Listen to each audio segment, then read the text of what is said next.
Amém, meus irmãos. Glória a Deus.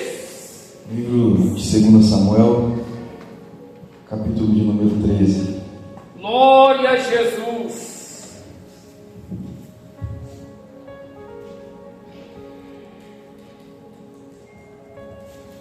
Louvado seja Deus. Oh, bendito, aleluia, Jesus. Eu vou ler a partir do versículo 7, meus irmãos, e peço que você acompanhe com bastante atenção. E diz assim: Então Davi mandou dizer a Tamar em sua casa: Vai à casa de Amnon, teu irmão, e faz-lhe uma comida. Foi Tamar à casa de Amnon, seu irmão, e ele lá estava deitado. Tomou ela a massa e a amassou, fez bolos diante dele e os cozeu. Tomou a assadeira e virou os bolos diante dele, porém ele se recusou a comer.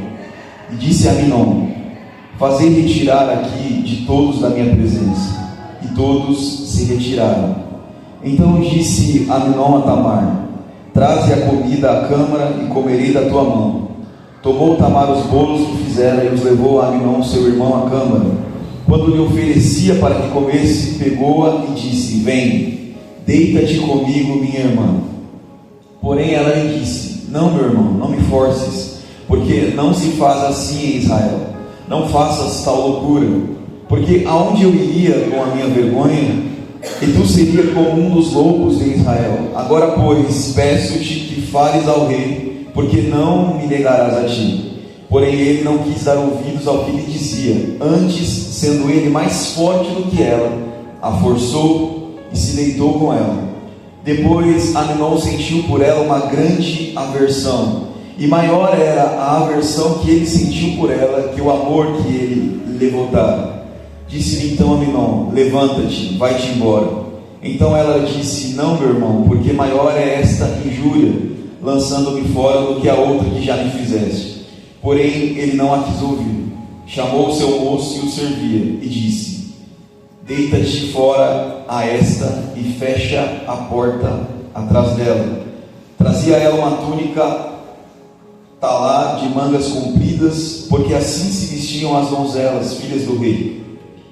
Mesmo assim, o servo a deitou fora e fechou a porta atrás dela. Então Tamar tomou cinza sobre a cabeça, rasgou a túnica de mangas compridas que trazia, pôs as mãos sobre a cabeça e se foi andando e clamando. Absalão, seu irmão, lhe disse: Esteve Amnon, teu irmão, contigo? Ora, pois, minha irmã, cala-te, é teu irmão. Não angustie o seu coração mais por isso. E assim ficou Tamar e esteve desolada em casa de Absalão, seu irmão. Ouvindo o rei Davi a todas essas coisas, a ira se acendeu ao coração. Porém Absalão não falou com Amnon, nem mal, nem bem, porque esse odiava Amnon, por ter ele forçado a Tamar, sua irmã. Amém, meus irmãos? Pode se assentar, fique à vontade. Glória a Deus. Irmãos, eu estou refletindo esses dias no livro de 1 e 2 Samuel. Se você esteve aqui na semana passada, eu tentei falar aqui sobre trazer uma ideia bastante rápida e sucinta, traçando a anatomia da queda de Davi. E tratando sobre a anatomia da queda de Davi, nós chegamos às consequências do pecado de Davi, que a palavra diz que essas consequências chegariam à sua família. Os seus filhos seriam atingidos pelo pecado de Davi. E esse texto, apesar de ser um texto difícil de ler, um texto difícil de ser encontrado nas páginas da Bíblia Sagrada, é um texto que narra uma realidade muito sutil para o nosso coração. Porque a tragédia da família real, ela começa antes da rebelião de Absalão. O pecado de Davi com Batseba, o assassinato de Davi, a culpa moral que o rei Davi carregava, o enfraquecimento espiritual de Davi, tudo isso trouxe consequências terríveis para a casa de Davi. E bem verdade é que um homem ele pode continuar poderoso, publicamente onipotente, e ainda assim, dentro de casa, lá no secreto, ele está desmoronando, mesmo que fora, visivelmente, ele esteja exercendo poder e liderança.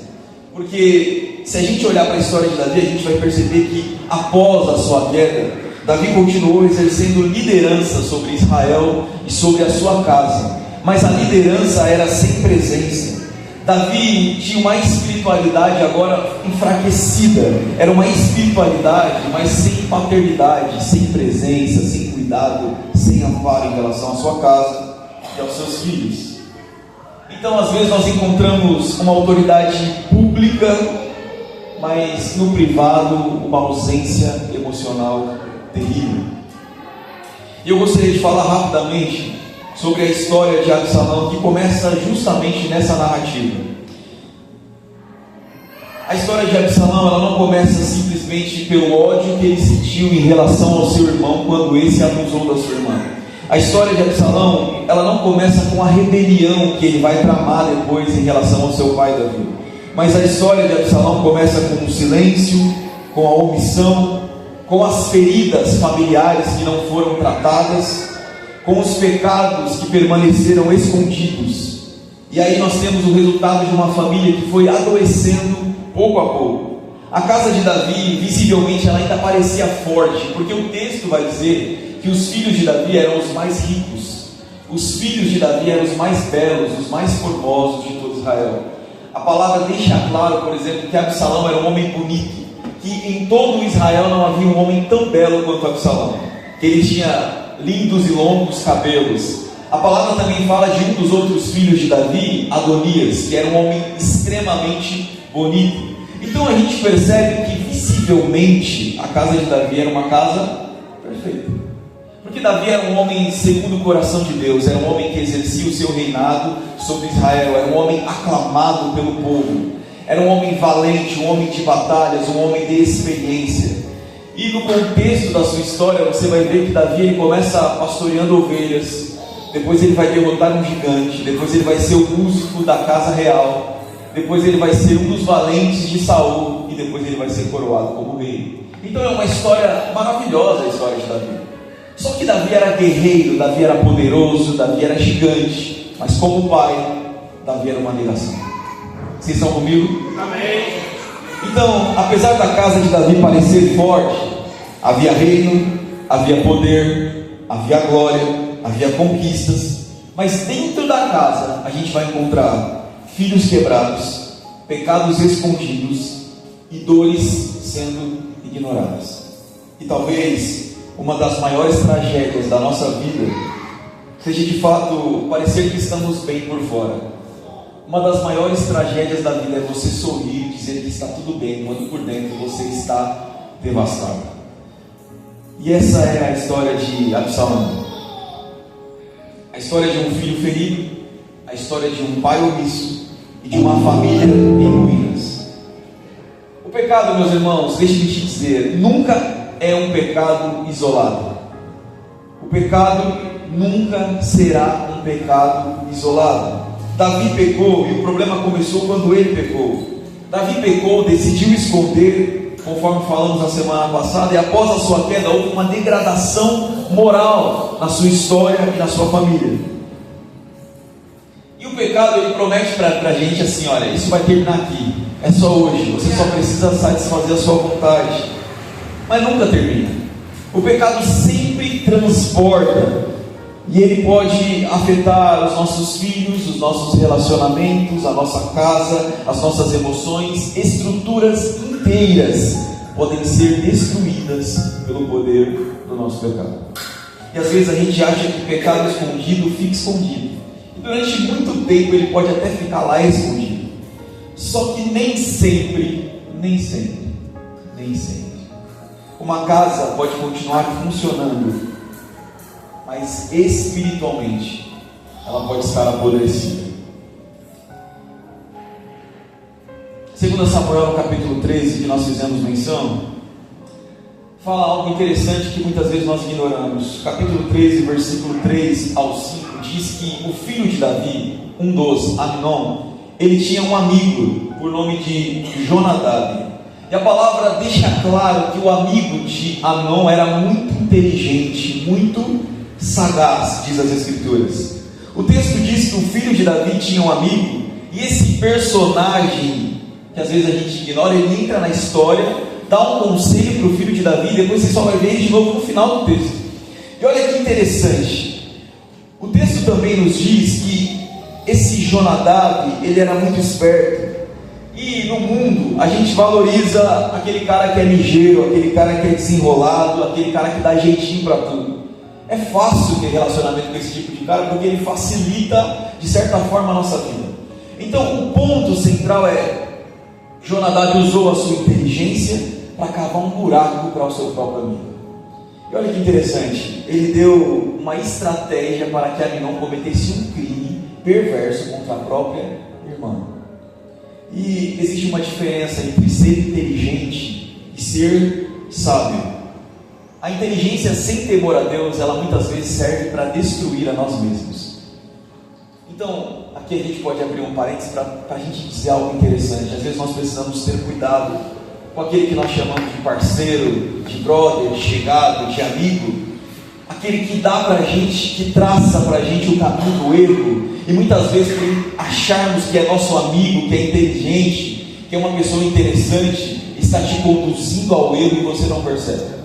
E olha que interessante, Aminon, ele diz assim: olha, eu estou sofrendo, eu estou emagrecendo, estou perdendo peso, e ninguém repara, ninguém vê.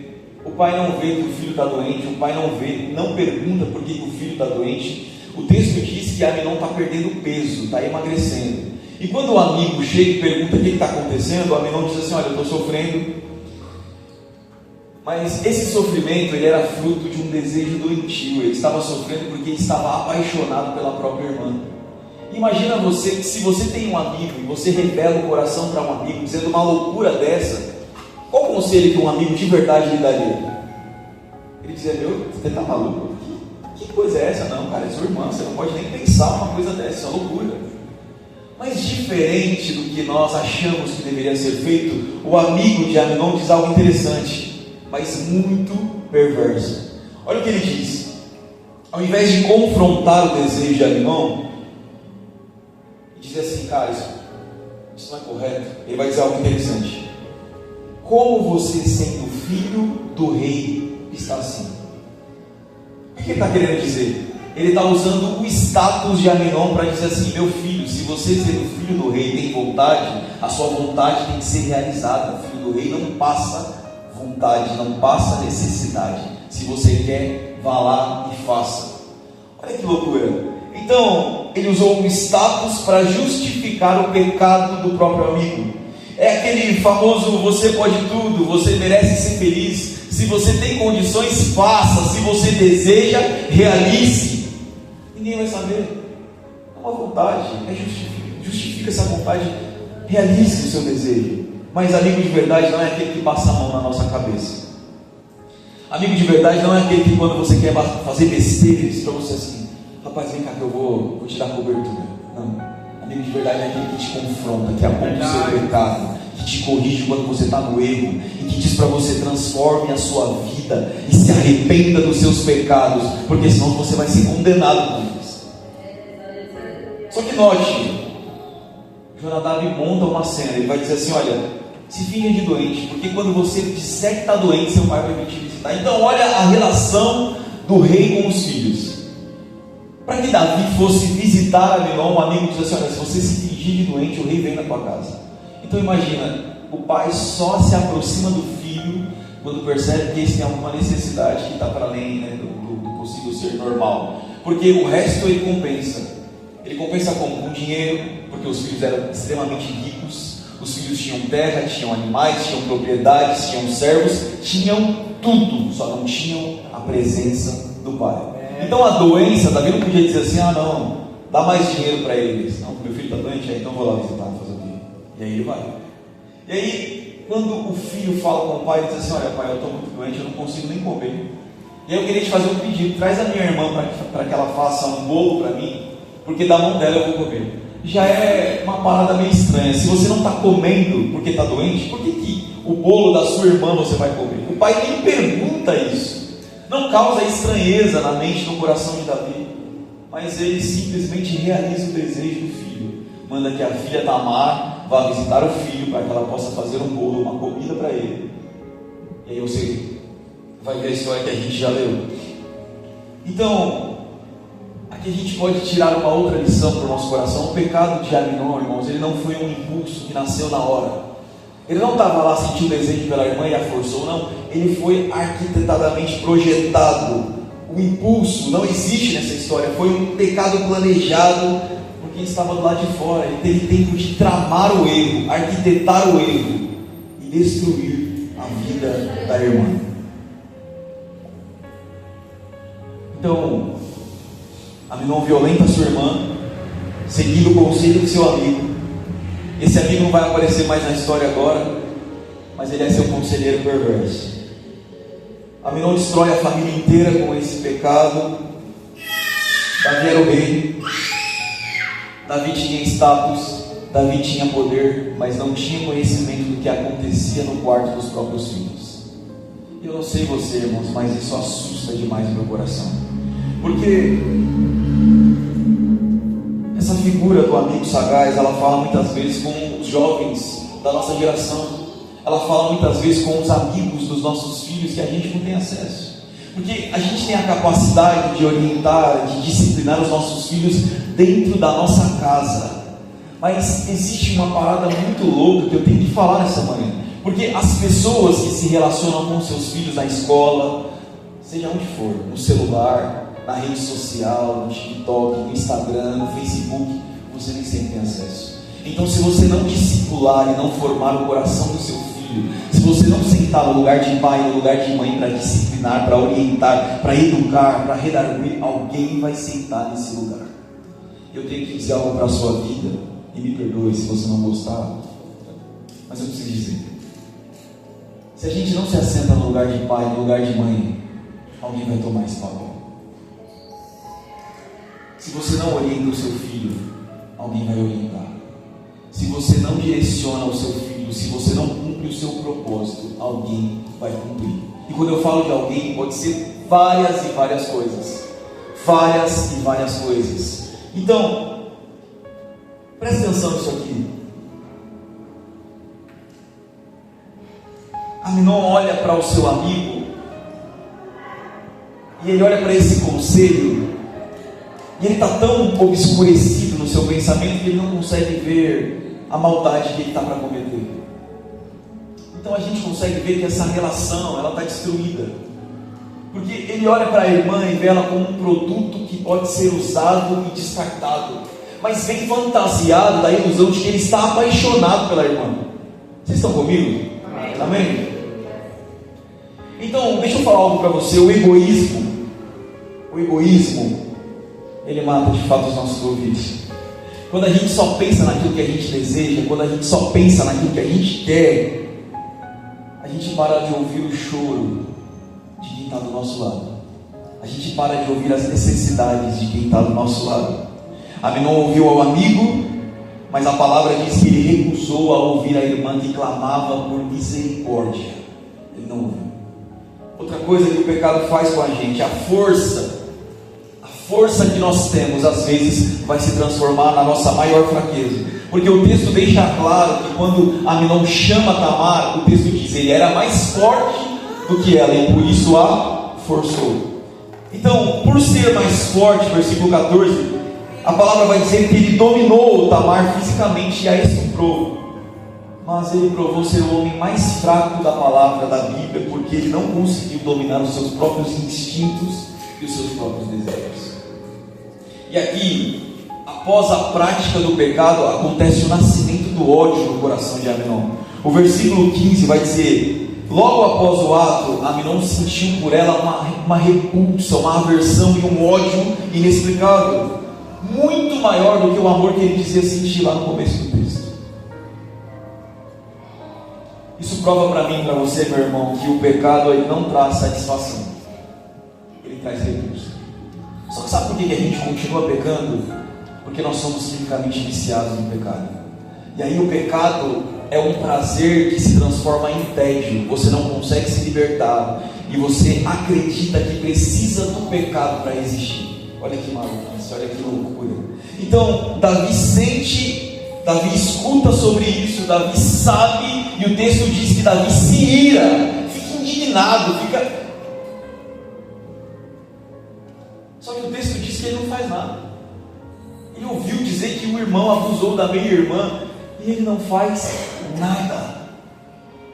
Davi sente, mas não confronta, ele não disciplina, ele não restaura os filhos, ele não protege a filha que foi violada pelo próprio irmão, ele não vai encontrar a filha, ele não vai repreender o filho, nada acontece. E o texto vai dizer, meu irmão, que ela encontra com o irmão Absalão no meio do caminho, e ele acolhe a irmã na sua própria casa. Só que existe uma coisa que, antes de Absalão arquitetar matar o próprio irmão para se vingar, o texto diz que ele deixa Tamar na sua casa por 2 anos. Quantos anos, irmãos? 2 anos. 2 anos. 2 anos sem ver o pai.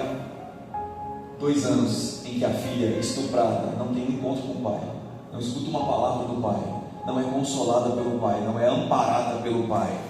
E enquanto isso é amparada pelo irmão, e o irmão vendo que o pai não faz nada, vai alimentando ódio no seu próprio coração, e tentando se colocar no lugar do pai para proteger a irmã, ele arquiteta matar o próprio irmão para que ela seja justiçada. Olha que história, irmãos. E aqui entra uma verdade dura. Famílias adoecem quando o erro é conhecido, mas quando a gente decide não fazer nada. E o silêncio do rei Davi, ele comunica algumas coisas para o nosso coração. O silêncio de Davi comunica a injustiça, o abandono e a omissão. Talvez Davi estivesse se sentindo moralmente fraco, como eu disse na semana passada. Talvez Davi se sentisse moralmente incapaz de confrontar os filhos, mesmo diante dessa, talvez, fraqueza moral. Alguma coisa Davi tinha que ter feito. Porque quem convive com o pecado escondido perde a força para confrontar os pecados visíveis. Não se sente no direito de confrontar ninguém. Então, existem pais que vão ser presentes de todas as formas que Davi foi, mas ausentes emocionalmente. E a palavra está ensinando para o nosso coração que isso é um perigo. Porque às vezes pode existir ambientes e casas em que mora todo mundo junto, às vezes tem muitos filhos, a família é grande, mas ninguém realmente se enxerga. É o caso da família de Davi. Então vamos lá, eu vou correr aqui para a gente terminar logo. Se o pecado de Aminon foi uma explosão de violência, meu irmão, o comportamento de Davi nos anos seguintes foi uma erosão lenta. Ele começou a destruir a família, mas não por fazer alguma coisa, mas simplesmente por decidir não fazer nada. O capítulo 13, versículo 23 vai dizer que se passaram 2 anos e Absalão não falou com Aminon, nem bem nem mal, porque o ódio em relação ao irmão ardia no coração de Absalão. Imagina você agora, meu irmão, vamos trazer para os nossos dias. Imagina você morar no mesmo bairro, talvez na mesma rua, cruzar com o estuprador da sua irmã todos os dias, saber que ele se assenta na casa e na mesa do seu pai para tomar café, mas ninguém faz nada. Esse era o drama de Absalão. Todos os dias encontrando com aquele que violentou a irmã, sabendo que o pai não o corrigiu, sabendo que ninguém fazia nada. Israel inteiro sabia que o ódio havia nascido no coração de Absalão, mas Davi decide não fazer nada. Então o silêncio de Davi deu tempo para que o ódio de Absalão, ao invés de se curar, virar uma vingança, virar uma estratégia fria para a vingança. A gente sabe que ferida não tratada, ela pode virar uma gangrena, sim ou não? E aqui Absalão começa a mudar. Ele vê a irmã destruída, ele vê um pai em silêncio, e ele vê a justiça do pai falhar. Então o ressentimento cresce no coração de Absalão, e ele tem um plano, arquiteta um plano para matar o próprio irmão. E o mais perigoso sobre o ressentimento, meu irmão, é que ele cresce em silêncio. Ninguém está vendo, ninguém tem acesso, ninguém consegue entender. E a dor não tratada no coração de Absalão começou a deformar Absalão. As feridas que não são entregues a Deus, elas transtornam a nossa vida, elas destroem a nossa vida. Depois de dois anos, Absalão mata Aminon, mas isso não traz paz para o coração dele. Porque a vingança, meus irmãos, ela nunca tem capacidade de curar o coração. Então Absalão começa a buscar outras estratégias, porque a palavra vai dizer que passaram-se 7 anos, Davi não fez nada.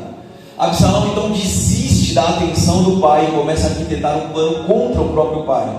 Ele não quer mais se resolver com o pai.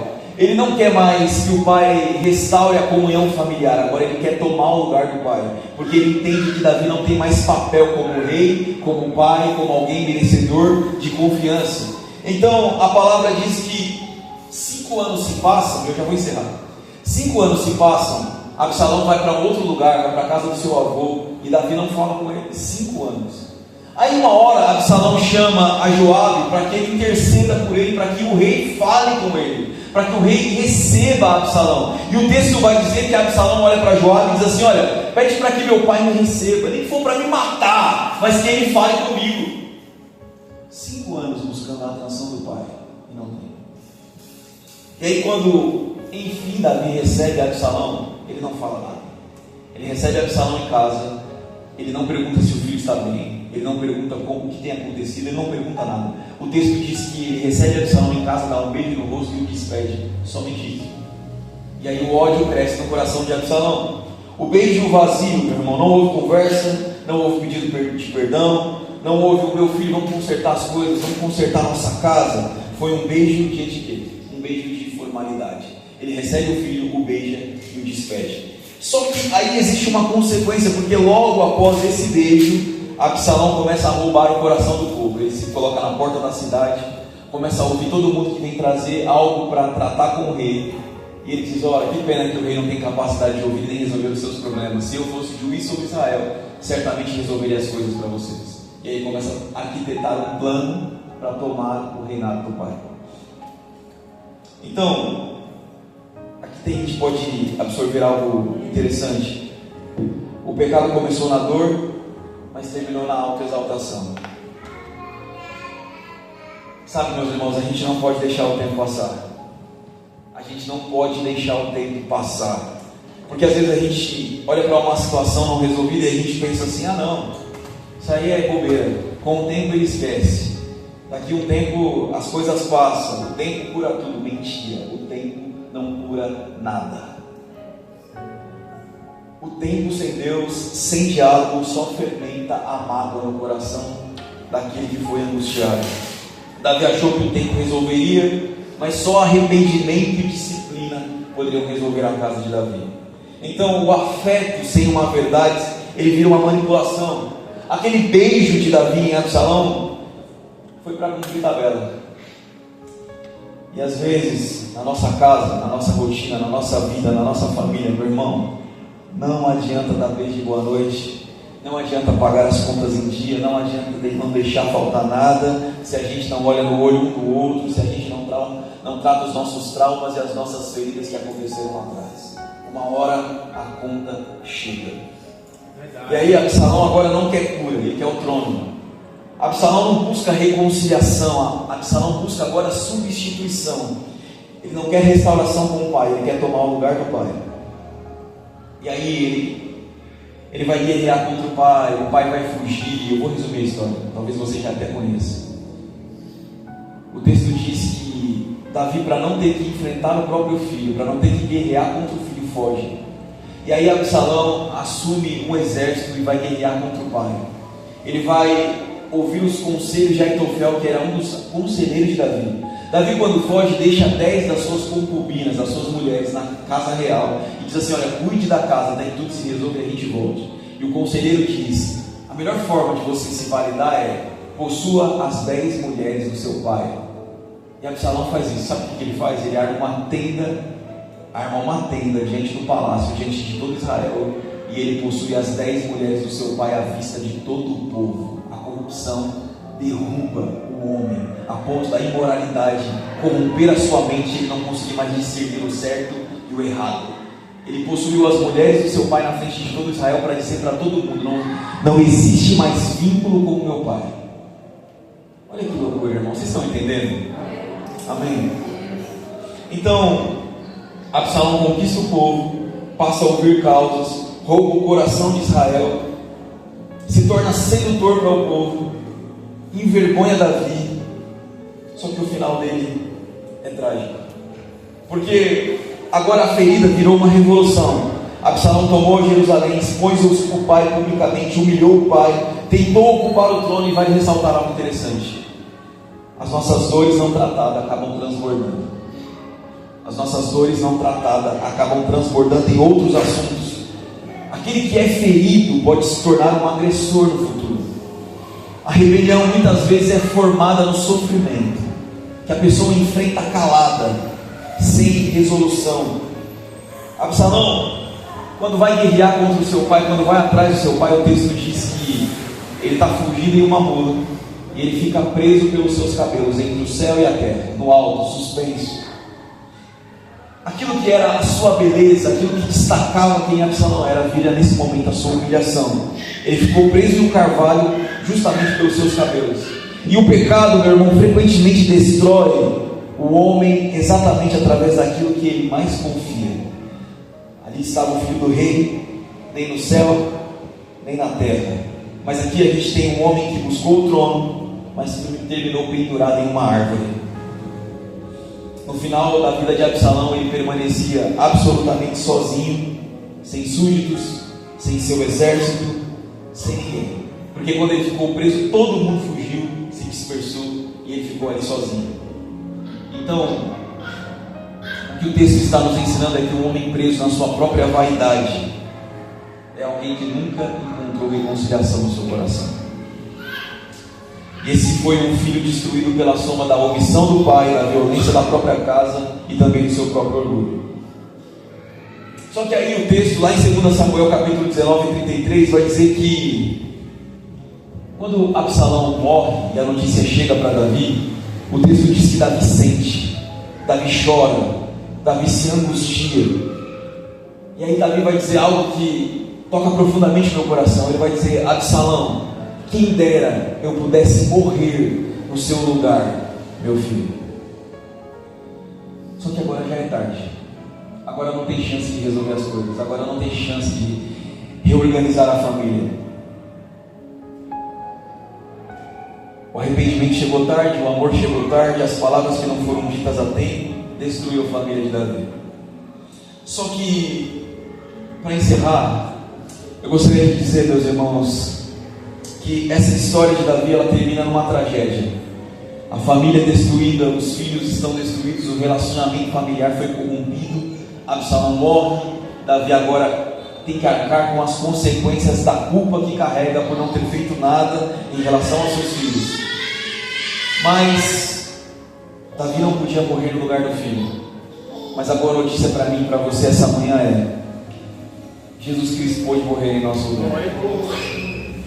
Absalão sobe com seu coração cheio de orgulho para tomar um trono, mas Jesus Cristo decide descer para morrer numa cruz. Absalão buscou uma autoexaltação, Cristo Jesus decide se humilhar. Absalão divide a sua casa, Jesus veio para reconciliar os filhos. Davi disse: quem dera eu pudesse morrer no lugar do meu filho. Jesus Cristo não apenas desejou, como morreu por mim e por você na cruz do Calvário. Então a história de Absalão é um alerta para o nosso coração. Pecados escondidos destroem a nossa casa. Silêncio produz distância. Ressentimento amadurece a destruição. Orgulho transforma a dor em rebelião. Mas a história de Absalão, meus irmãos, também é um convite para o nosso coração. Um convite para a reconciliação, um convite para o arrependimento, um convite para a gente quebrar os ciclos e trazer luz a tudo que está escondido. E talvez hoje Deus esteja chamando os nossos corações para que você volte para casa hoje e decida conversar antes que seja tarde demais. Para que você volte para casa hoje e decida perdoar antes que a amargura tome o lugar no coração do teu filho, da sua esposa, do seu marido. Talvez Deus esteja te chamando hoje para voltar para casa e confrontar algumas circunstâncias em amor. E talvez também talvez Jesus esteja te chamando para voltar para o Pai e permitir que Cristo cure aquilo que o silêncio feriu no teu coração. E hoje, por ser um dia tão especial, talvez diante de uma história tão marcada pelo silêncio, pela dor, pela distância, pelo ressentimento dentro de casa, que hoje, que é o Dia das Mães, isso ou não? Sim. Esse dia tão especial, meus irmãos, nos lembra de algo precioso. Deus ainda sustenta famílias através de mulheres que muitas vezes, em silêncio, carregam um amor onde quase ninguém vê. E às vezes nós estamos aqui, estamos de pé, porque uma mulher dessa decidiu prostrar o seu joelho diante de Deus e interceder pela tua casa, interceder pela sua vida. Eu sei que talvez você esteja cansado, talvez eu não tenha conseguido dizer para você aquilo que Jesus colocou no meu coração da forma como eu recebi. Mas não brinque com isso, meu irmão. A omissão, ela pode destruir a nossa casa. E é isso que Jesus está dizendo para a gente essa manhã. A história de Absalão, ela nos mostra que a dor de uma família que se perdeu na ausência do diálogo, do cuidado e da presença. Mas o Evangelho de Cristo Jesus continua nos chamando para restaurar aquilo que o silêncio destruiu. Quantos creem no poder do Evangelho? Amém. Por isso, nesse Dia das Mães, se você tem a oportunidade de abraçar sua mãe, abrace enquanto a tem. Honre enquanto há voz. Demonstre amor enquanto há esperança. Se houver alguma coisa que precisa ser acertada, se reconcilie, meus irmãos, porque a graça ainda tem poder de transformar vidas. E talvez uma das maiores expressões do amor de Deus dentro de uma casa é justamente aquela de que às vezes até o pai desiste. Pelo perfil do pai, o pai desiste, mas a mãe continua intercedendo, continua acolhendo, continua suportando, continua chorando, continua insistindo. Aleluia. Continua tentando manter a chama viva e a presença de Deus sustentando a casa, mesmo quando o homem desiste. Que Deus, a minha oração nessa manhã, para encerrar, que você como mãe receba o meu abraço essa manhã. Hoje estou longe da minha, e ontem eu me lembrei dessa data, e tocou meu coração isso, o fato de estar longe dela. Estou feliz de ela estar lá, cumprindo o propósito que Deus colocou no coração dela. Mas porque a gente percebe que o nosso tempo aqui é curto demais, irmãos. E graças a Deus, quando me lembrei dela, não tive nenhuma lembrança da qual eu me arrependo, da qual eu pensei que precisava corrigir isso. Só tenho boas lembranças de uma mulher que carregou a nossa família nos joelhos, agradecendo a Deus e sustentando a nossa casa em amor e em oração. Então meu desejo hoje é que Deus fortaleça as mães desse lugar, que às vezes cansadas, emocionalmente feridas, machucadas, entristecidas, continuam carregando a esperança de que Cristo está com ela, mesmo que ninguém conheça as dores que elas carregam. Eu posso dizer para você com toda certeza que nenhuma casa está verdadeiramente perdida enquanto a graça de Deus ainda alcançar os moradores dela. Amém? Deus abençoe.